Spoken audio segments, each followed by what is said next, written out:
반도의 남양 문제에 대한 세 가지 설명이 있습니다. 첫 번째 설명은 물리적, 기하학적, 확률적 설명인 반면 역사학적, 사회학적, 심리학적 설명도 가능합니다.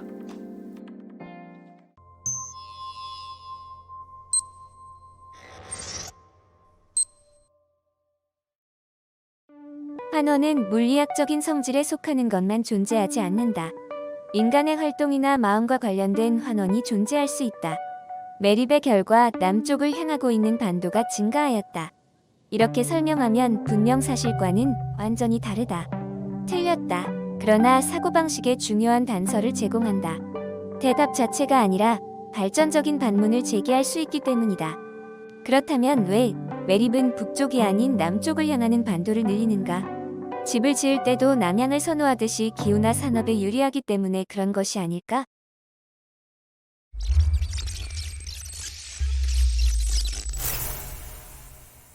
지금 설명은 남쪽을 향하는 현상을 물리적 사실로 생각하지 않고 산업이나 역사, 인구, 문화의 관심으로 환원한 설명입니다.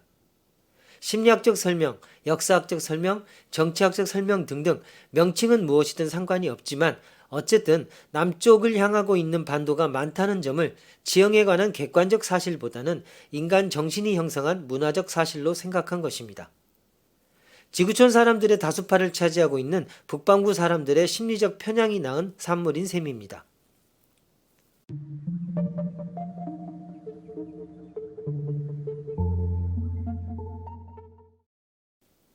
반도의 남양 문제의 논리학적 교훈은 다음과 같습니다. 첫째, 우선 환원의 방법입니다. 차원을 설정하여 보다 기초적인 사실을 통해 설명을 해나가는 방법입니다. 둘째, 전제를 다시 재검토해야 한다는 점입니다. 대부분의 반도가 남양인 것은 왜일까라는 질문은 남양인 반도가 많다는 전제를 세우고 있지만 남양인 반도가 많다는 것은 사실일까? 착각은 아닐까? 왜 이러한 착각이 발생하는 것일까와 같이 질문의 전제 자체를 재검토하려는 자세가 중요합니다. 셋째, 습관적인 시점에서 벗어나 객관적인 시점으로 향해 나아가는 것입니다. 완전한 객관적인 시점은 불가능하지만 명백히 필터가 적용된 왜곡이 있을 경우에는 이를 깨닫고 수정을 거쳐야 합니다.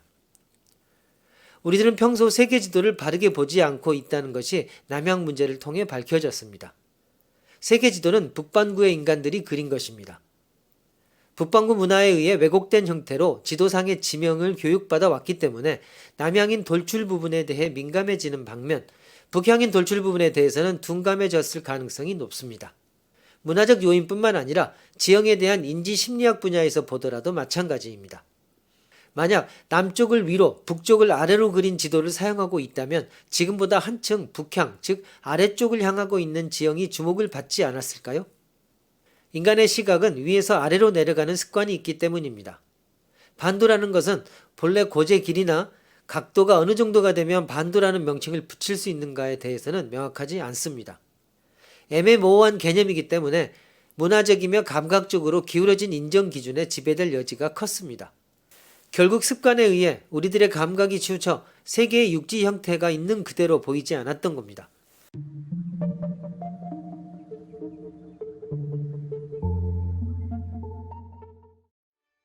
논리는 자의적이며 무책임한 행동과 기계적인 타성 사이에서 너를 저어 전진하기 위한 지침이며 중용의 덕이라고 말할 수 있습니다. 따라서 논리를 지나치게 중시한다고 해서 비정서적이 되거나 기계적이 되는 것이 아니라 오히려 자각이 없는 타성에서 탈피하여 자유의사를 분명히 의식하는 실마리가 될 수 있음에 틀림없습니다. 이러한 의미에서 논리를 아무리 중시해도 편향된 자세에 빠질 우려는 없습니다. 그럼에도 우리 인간은 논리를 기피하는 경향이 있습니다. 큰 두둑에는 큰 도랑이 있는 법입니다. 그런 만큼 큰 이랑을 만들 수도 있을 것입니다. 착실히 순서를 따라 끌어가는 논리보다 직관으로 지름길을 가는 휴리스틱을 노리는 편이 현명한 경우도 적지 않습니다. 알고리즘과 휴리스틱스는 단순히 양자택일적인 관계를 갖지 않습니다. 일반적으로 한 증명 속에서 알고리즘과 휴리스틱스가 함께 사용됩니다.